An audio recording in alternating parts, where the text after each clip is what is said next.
नेहमी हेच सिद्ध करण्याचा आणि हीच समजूत टिकवून ठेवण्याचा मुद्दा असतो की बाई कमकुवत आहे, नाजूक आहे. कर्नाटकमध्ये आता महिलांसाठी मासिक पाळीच्या सुट्टीची अंमलबजावणी होणार आहे. मला फक्त हे समजून घ्यायचं होतं की यामुळे खरंच महिलांना काय फायदा होईल. एका बाजूला आपण लैंगिक समानतेबद्दल बोलतो, सगळ्या बाबतीत पुरुषांसारखी समान वागणूक हवी असं म्हणतो. एका पुरुषाकडून येत आहे म्हणून हे थोडंसं कठोर वाटू शकतं. आणि अर्थातच मी स्वतः मासिक पाळीचा अनुभव घेतलेला नाही, ही गोष्ट स्पष्ट आहे. पण एक माणूस म्हणून जो स्त्रीसारखाच मानव आहे, मी एवढंच सांगू शकतो की केवळ शारीरिक त्रास टाळण्यासाठी मी माझ्या स्वातंत्र्याचा सौदा करणार नाही. देवाने तिला तसं बनवलंय. हाच तर मुद्दा होता कायमचा. पुरुष म्हणजे पुरवठा करणारा आणि स्त्री म्हणजे काळजी घेणारी. कारण हेच त्यांना सतत सिद्ध करायचं होतं. खरं तर अनेक महिला माझ्यावर रागावतील हे बोलल्याबद्दल, पण अगदी मोफत काही दिलं तरी नकार द्या, कारण या जगात मोफत काही नसतं.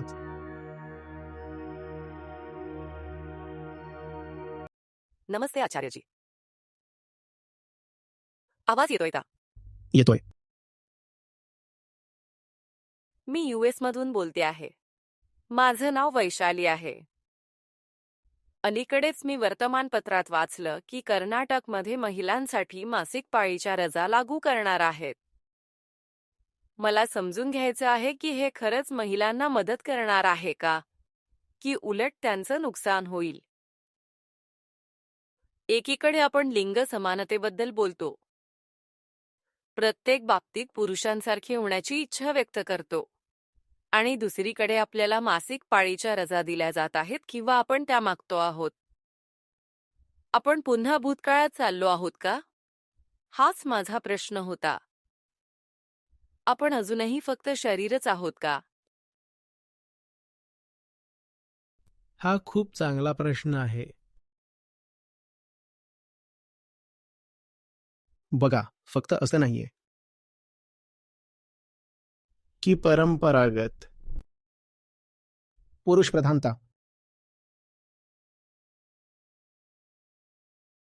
कधीच महिलांना पुढे येऊ देणार नाही. येऊ देतील,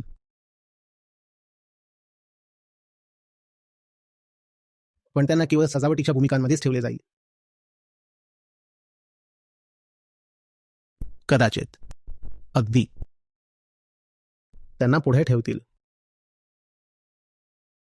पण तरी ते मागून शांतपणे सगळं चालवत असतील.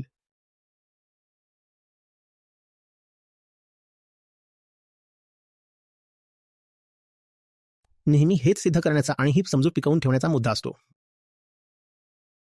म्हणजेच स्त्री कमकुवत आणि नाजूक आहे, आणि कोणत्याही पद्धतीने ही गोष्ट सिद्ध करता येऊ शकते.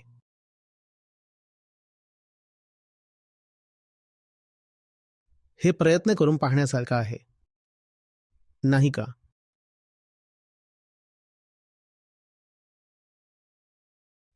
स्त्रियांचं कामाच्या ठिकाणी स्वागतच आहे.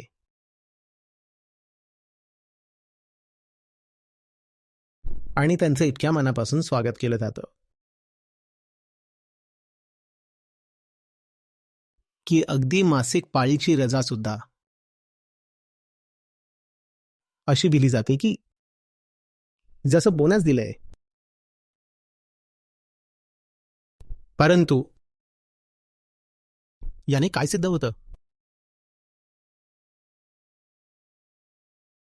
याने काय सिद्ध होतं? तोच आधीचा मुद्दा यामुळे परत सिद्ध होतो.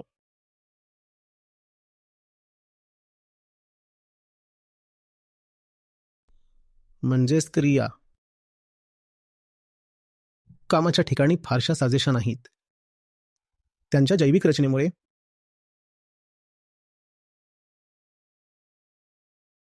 तिला घरातच ठेवलेलं बरं. तिने घर सांभाळलेलं बरं. पण बघा, आपण उदार माणसं आहोत. सगळे पुरुष आपण स्त्रियांच्या बाबतीत खूप उदार आहोत. हे फेमिनिझम वगैरेचं एक फॅड आहे. माहिती आहे ना तुम्हाला? पण आपल्याला माहिती आहे, आपण उदार आहोत. आणि तसंच आपण ब्रॉड माइंडेड आणि लार्ज हार्टेड. म्हणून आपण स्त्रीला स्वीकारू. तिला येऊ दे. पण तुम्हाला माहिती आहे, जसं आपल्याला नेहमीच माहीत होतं, ती नाजूक आहे. ती कमजोर आहे. तिने खरं तर बाळाची काळजी घेणं अपेक्षित आहे.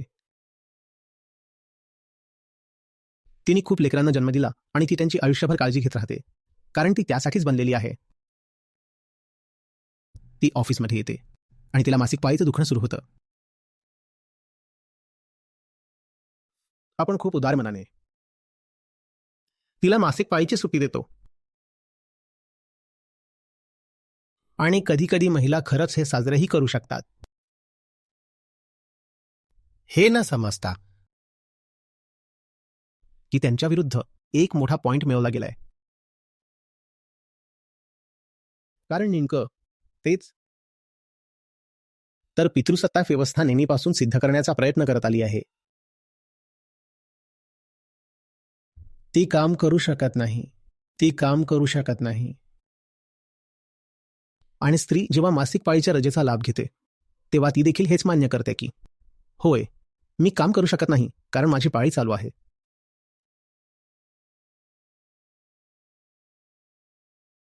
माणसाला सिद्ध करायचं होतं की ती काम करू शकत नाही, म्हणून तिला घरातच बंद करून ठेवलं.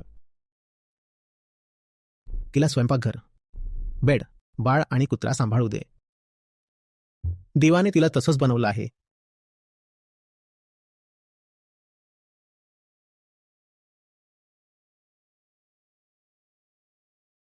आणि कामाच्या ठिकाणी सगळ्या प्रकारच्या सवलती स्वीकारून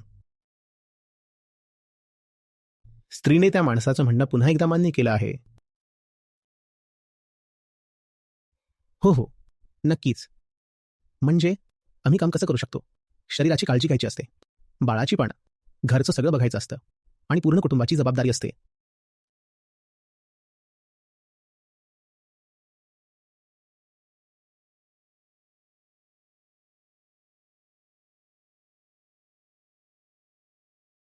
आम्हाला सोपी कामं द्या. आमच्या कामाचा वेळ कमी करा. आणि यावर माणसं फक्त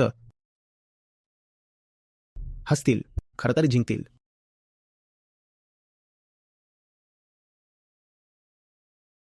आणि स्त्रीला तिने मागितलेल्या सगळ्या गोष्टी देत राहा. आणि तिला अजून अशा गोष्टी देऊन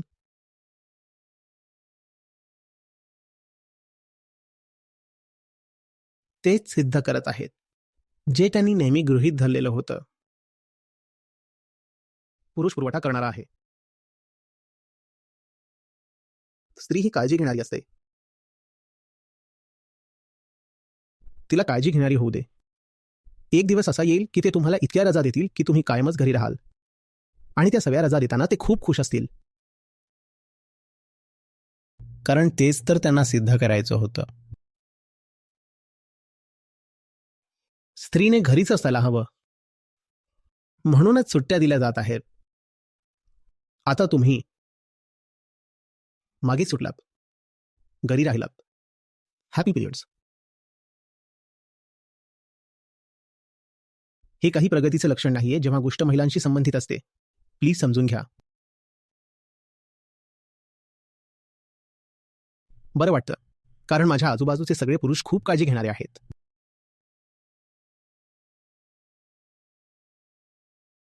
एक दिवसाची रजा मागितली, आता 5 दिवसांची रजा द्यायला तयार आहेत. किती चांगलं वर्कप्लेस आहे. पण तुम्हाला जर सुट्ट्या आणि अशा गोष्टी मिळाल्या तर तुम्हाला जबाबदारीची कामं कोण देईल? सांगा बरं.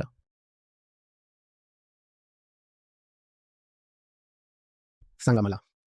ते तुम्हाला संध्याकाळी 5 वाजता 6 वाजता सोडायला खूप खुश होतील. ते म्हणतील, ती आई आहे ना. ती एक काळजी घेणारी आणि पत्नी आहे म्हणून तिला घरीच राहावं लागतं. तर तिला लवकर जाऊ दे. कदाचित तिला खरंच आनंद होईल. माझी लवकर सुटका होत आहे, पण तुमची लवकर सुटका होत असेल तर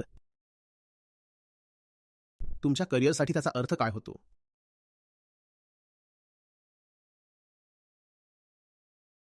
सगळी माणसं थांबतात आणि उशिरापर्यंत काम करतात. ते महिलांना संध्याकाळी 6 वाजता घरी जायची परवानगी देत आहेत. याचा अर्थ तिच्या करिअरच्या प्रगतीसाठी काय होतो? सांगा बरं.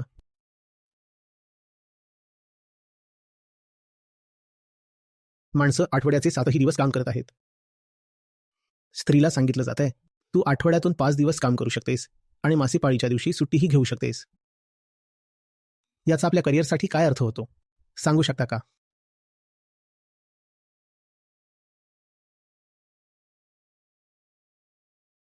चार किंवा 6 सुट्ट्या घेण्याऐवजी जर ती स्त्री 30 सुट्ट्या घेत असेल,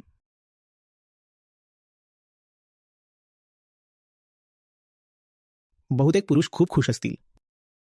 वा, शेवटी ती वर्कप्लेसमधून नाहीशी झाली.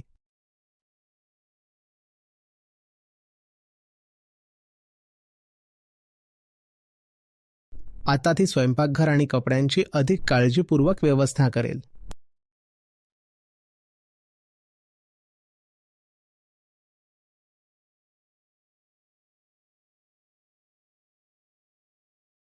आता त्यांना माहिती आहे की ते तिला घरात बंद ठेवू शकत नाहीत. परंपरेच्या नावाखाली. मग आता ते तिला परत घरी पाठवत आहेत. कर्मचाऱ्यांच्या कल्याणाच्या नावाखाली.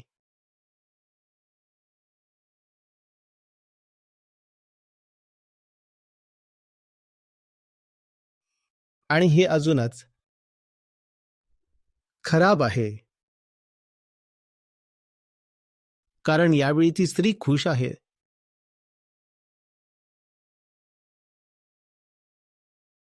ते माझी खूप काळजी घेतात. खरं तर खूप साऱ्या बायका माझ्यावर रागावतील. असं बोलल्याबद्दल.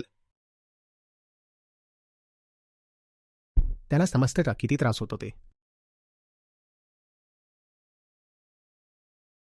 तो जर बाई असता तर त्याला मासिक पाळीच्या वेदना काय असतात हे कळलं असतं.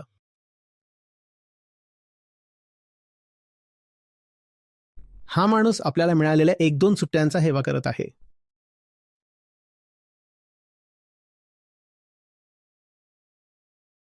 तुम्ही आमच्या मूलभूत हक्कांबद्दल नाराजी दाखवत आहात.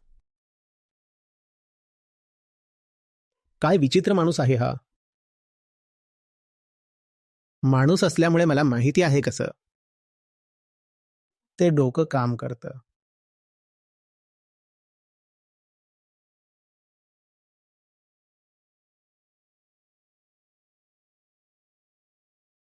कुटुंबातल्या मुलाला खराब ग्रेड मिळाल्यामुळे शिक्षा दिली जाते. मुलीला सांगितलं जातं, तू लवकर झोप, नाहीतर डोळ्याखाली काळी वर्तुळे पडतील. मग कोण लग्नासाठी पसंत करेल? आणि ती मुलगी म्हणते, पप्पा माझ्यावर प्रेम करतात. त्या भावाला शिक्षा होत राहते. पण पप्पा म्हणतात, नाही का, तू माझी परी आहेस. तू रात्री 10 वाजता झोप आणि नेहमीसारखीच गोड राहा, जेणेकरून मी तुझं लग्न लावून देऊ शकेन.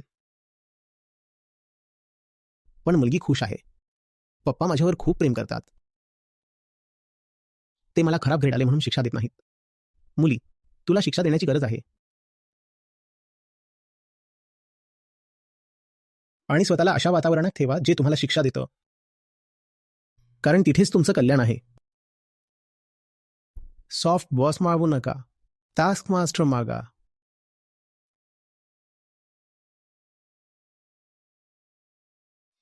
खरं तर ज्या क्षणी तुम्हाला तुमच्या बॉसच्या वागणुकीत लिंगावर आधारित सौम्यता जाणवते, त्याला सामोरा जा. तुमच्या बॉसला विचार, तुम्ही माझ्याशी सौम्यपणे वागताय का? कारण मी एक स्त्री आहे. नाही, कृपया सौम्य होऊ नका. कृपया शांत व्हा. माझ्यावर कठोर व्हा.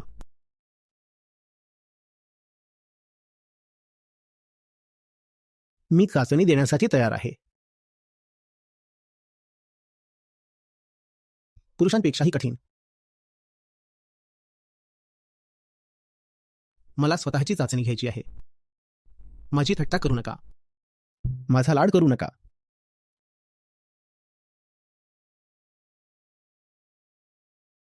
माझ्याशी लहान मुलासारखं सौम्यपणे वागू नका. तो माणूस जर आठवड्यात 6 दिवस काम करू शकतो, तर मी 7ही दिवस करू शकते. जर पुरुषाची उत्पादकता X असेल, तर मी त्याच्यापेक्षा जास्त काम करून दाखवेल. तुमच्या अपेक्षा वाढवा आणि माझ्यासोबत अधिक कठोर व्हा. मला अजून कठीण लक्ष द्या.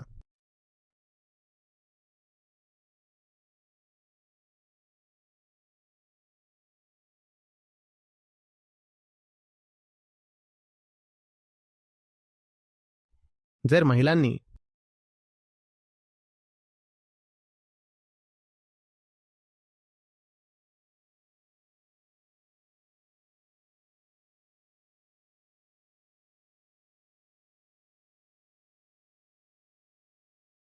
अजून रागाच्या भरात ऐकणं बंद केलं नसेल, लॉग इन केलंय आणि ऐकत असतील, तर माझा एक उपदेश आहे.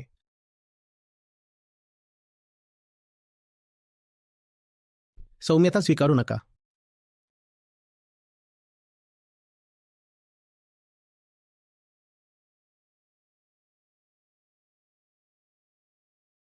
फुकटात उपकार केले जात असतील, तर नकार द्या.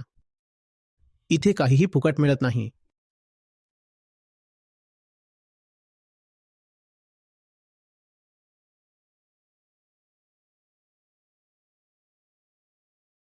मोफतच्या गोष्टींना नकार द्या.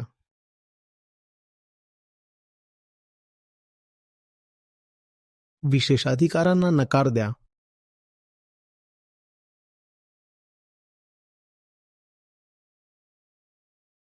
न मिळवलेल्या गोष्टीला नकार द्या.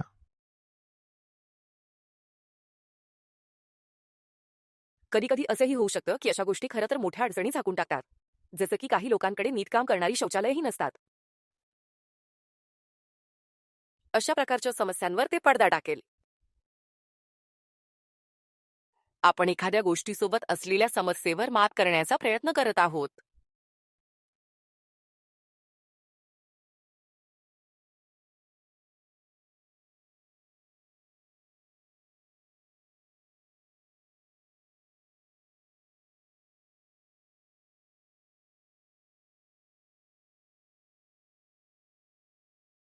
बघा, एखाद्या पुरुषाकडून हे येत असेल तर ते कठोर वाटेल.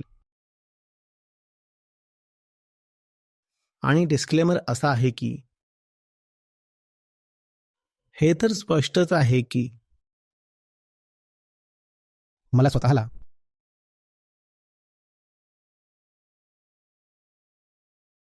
पाळीचा अनुभव नाही. माणूस म्हणून स्त्रीसारखा असणं.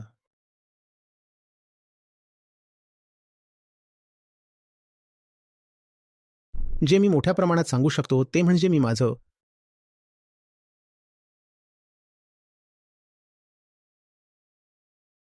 स्वातंत्र्य गमावणार नाही.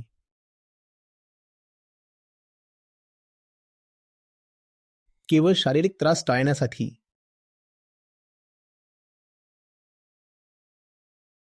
पण ती एक वैयक्तिक आणि व्यक्तिनिष्ठ मूल्यांची गोष्ट आहे, बरोबर ना? मी ती सिद्ध करू शकत नाही. ते त्या स्त्रीवर अवलंबून असतं. तडजोडीचं मूल्यांकन करणं आणि ती गोष्ट ठामपणे म्हणा.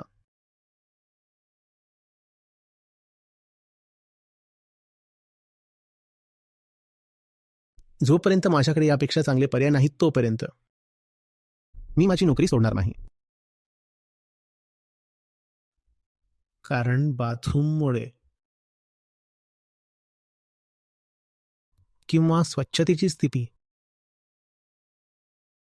ते अस्वच्छ आणि अपेक्षेप्रमाणे नाहीयेत. मी या समस्येवर काहीतरी उपाय शोधायचा प्रयत्न करेन. मी याला कुठलाही बहाणा बनू देणार नाही.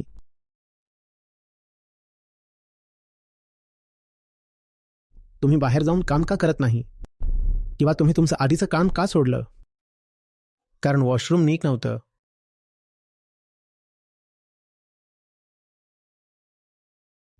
मी तशी कारणं ऐकून आहे. मला पूर्णपणे समजतं की ते एक कारण असू शकतं.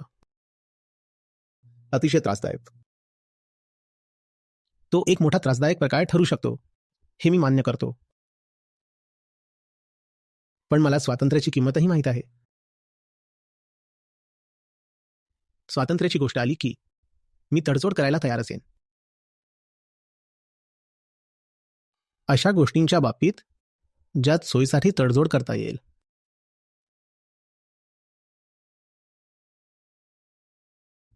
फक्त तडजोड नाही तर तशी मागणी करणं.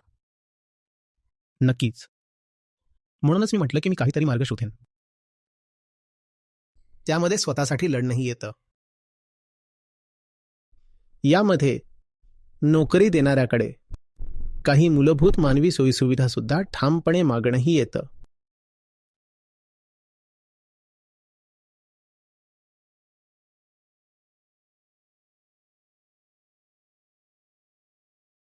खूप खूप धन्यवाद. नमस्कार सगळ्यांना. माझं नाव विवेक आहे. मी गेली 3 वर्ष फाउंडेशन सोबत जोडलेलो आहे आणि ही एक सततची प्रक्रिया आहे. अधिक स्पष्टता येण्याची, निर्भय होण्याची. मुख्य गोष्ट जी मी शिकलो ती म्हणजे आपली ओळख बाहेरच्या जगावर किंवा परिस्थितींवर आधारित ठेवू नये. त्यामुळे मी आता अधिक स्थिर झालोय. निर्णय घेताना स्पष्टता आलीये. माझ्या मुलीला देखील मी मार्गदर्शन करू शकलो. ती नॉटिंगहॅम युनिव्हर्सिटीत मानसशास्त्रात मास्टर्स करत आहे. जेव्हा तुम्ही गीतेमध्ये सहभागी होता तेव्हा तुम्हाला काय योग्य आहे हे समजायला लागतं आणि तुमच्या आयुष्यातलं खोटेपण हळूहळू गळून पडायला लागतं. आणि हीच खरी मोकळीक असते. मी 40 वर्ष नॉनव्हेज खात होतो, पण जेव्हा मी आचार्यजींना ऐकायला सुरुवात केली तेव्हापासून मी सहजपणे नॉनव्हेज सोडलं आणि मग आपसुकच व्हिगनही झालो. त्यामुळे माझं वजन आरोग्यदृष्ट्या कमी झालं आणि मला जास्त ऊर्जा वाटायला लागली. या सगळ्या गोष्टी शरीराशी संबंधित आहेत, पण आतल्या बदलांचं महत्त्व त्याहून जास्त आहे. गीता आणि वेदांत हे आपल्या आयुष्याचं केंद्रबिंदू असावेत असंच मला वाटतं. आजच्या काळात श्रीकृष्णांचा आणि वेदांताचा संदेश इतक्या स्पष्टतेने आणि खोलवर पोहोचवणारा दुसरा कोणताही स्रोत नाही असं मला वाटतं. तर कृपया नियमित गीता सत्रांमध्ये सहभागी व्हा. शुल्क अगदी नगण्य केलं गेलंय. फक्त तुमचं समर्पण आणि श्रीकृष्णाबद्दलचं खरंखुरं प्रेम अपेक्षित आहे. हेच होतं माझ्याकडून. Thank you.